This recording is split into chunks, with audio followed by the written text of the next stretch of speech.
9 games in the NBA tonight on a Saturday night, and the story of the night, the return of the fun guy. We're going to go through each and every game tonight, but we start in the Intuit Dome where Kawhi Leonard looked like Kawhi Leonard. 2 minutes into the game, and his first shot of the season is a make. Kawhi's return to the starting lineup moves Derrick Jones Jr. off the bench. What a luxury that is. Jones Jr. the slam there, now Zubats back to DJJ. They were getting loud at the Intuit Dome in the first quarter, and for good reason. Harden to DJJ upstairs. By the way, tonight against Atlanta was the first time all season these Clippers have been fully operational. Harden again to DJJ. Atlanta was down by 15 early. Remember, they played yesterday against the Lakers. Trae Young brought him back momentarily at the end of the first, but in the second, that Clippers defense. Now the Clippers out and running again, and Clippers fans rejoicing. Harden to Kawhi. When we talk about best teams in the West, for some reason, we never seem to include the Clippers. Look at that defense again, and look at Amir Coffey.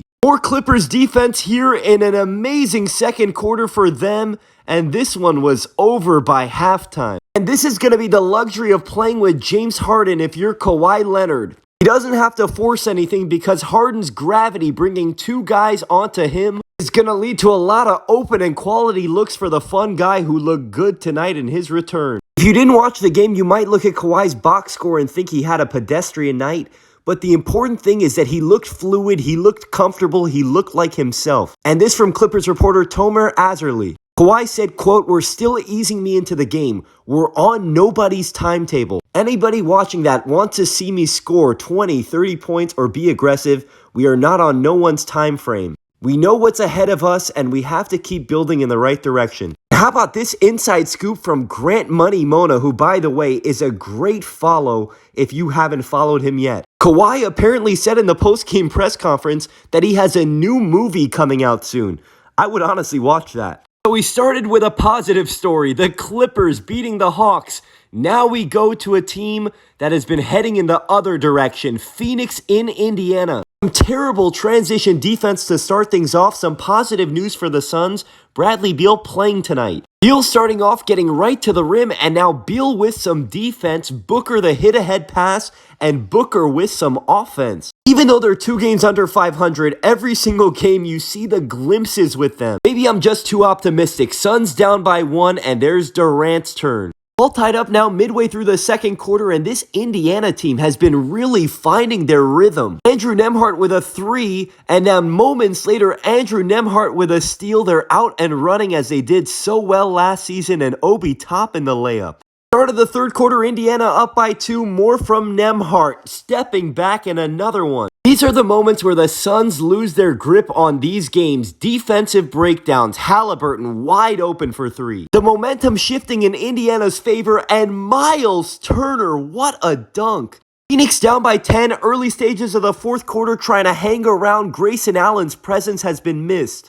Once again, down by 9, 4 minutes to go. Halliburton having fun with it. Another 3. I know we were talking earlier in the season about what was wrong with him. He looks fine to me right now. Another one there from Halliburton, 2 in a row. And then how about this one for the knockout punch? The rainbow 3. People are going to spend a lot of time talking about Phoenix after this loss, but can we take a moment to appreciate Indiana and Tyrese Halliburton? They've been playing much better basketball recently. Halliburton over the last 2 games has been magnificent, and today an 18-point win. And for Phoenix, it really might be panic button time. They've lost 4 straight, 7 of their last 8, 17 of their last 24, 15 and 18 on the season, 3 games under 500. This team needs a center in the worst way. Can you believe they started the season 9-1 and now they look like they're completely imploding? Booker and Durant had good games, but Bradley Beal was 3 for 12 again today. Suns going in the wrong direction. Steph and the Warriors, even without Steph tonight, look like they're going in the right one. Full recap of this game can be found on my page. The Warriors winning without Steph. They play Sacramento tomorrow in a back-to-back. Another incredible game today in the rematch between the Joker and Wemby. They played yesterday. The Spurs won a nail-biter. Today they go to overtime. Do yourself a favor. If these two are matching up again, set your DVR. Make sure that you do not miss this game. Full recap of this game can be found on my page. Nikola Jokic, one of my players of the night. How could he not be? 46, 10, and 9. We saw Phoenix's implosion, but the crazy thing is that wasn't even the biggest implosion of the night. Miami without Jimmy Butler, maybe forever. He's serving that 7-game suspension. They got off to a great start against Utah. In the first quarter, though, this is a line that we've said all season long. It does not matter what a team's record is coming into a game, because the modern NBA is so unbelievably talented, and tonight Miami learned that the hard way. Bryce Sensabaugh. Utah up by 12 in the second quarter, and Sensabaugh having himself a career night in South Beach. You might be thinking, who is this and where did he come from? But every team in the NBA has bucket getters like Bryce. Third quarter, Utah up 20, Markkanen adding salt to the wound. More from Utah in this third quarter. Personally, I don't think Miami is as bad as they showed tonight. The wheels just completely fell off for them tonight, and the Jazz taking full advantage. Bryce Sensabaugh, my goodness. Look at that final score. Utah wins by 36 and 34 points for Bryce Sensabaugh, a career night. If you play fantasy basketball, he would be probably worth a pickup. By the way, he did all that in 25 minutes. He is one of my players of the night tonight, joining Jokic. As good as some of these games were, to me, the most entertaining game of the night was in Detroit, because we got to see two #1 picks in recent years looking like superstars, looking like faces of the NBA. Full recap of this game can be found on my page. Anthony Edwards, 53 points and not enough against this Pistons team. And I know a lot of us want to say Ant needs help, and I'm not saying you're wrong. I don't even think this game was about Minnesota losing, though. I think it shows that Detroit is good. They've won 6 of their last 7 games. They're 9th in the East and climbing, and they're 2-0 now without Jaden Ivey. Kudos to Detroit. Next up, we stay in the Eastern Conference, and we go to a legend. Derrick Rose being honored tonight on Derrick Rose Night as the Bulls host the Knicks. If you're anything like me, tonight was a special night for you. A kid that grew up loving and admiring and in awe of Derrick Rose.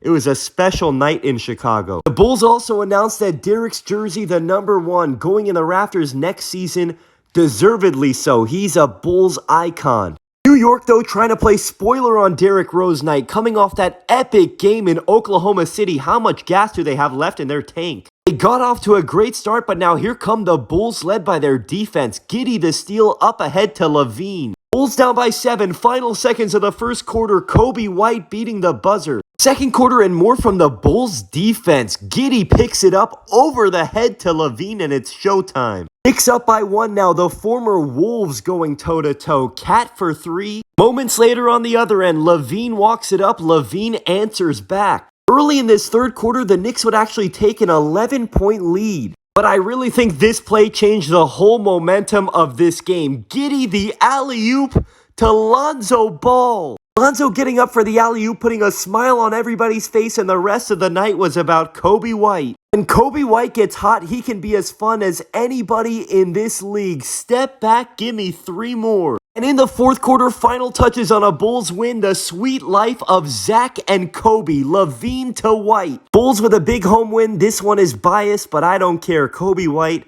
my other player of the night, 33 points, 9 for 11 from 3.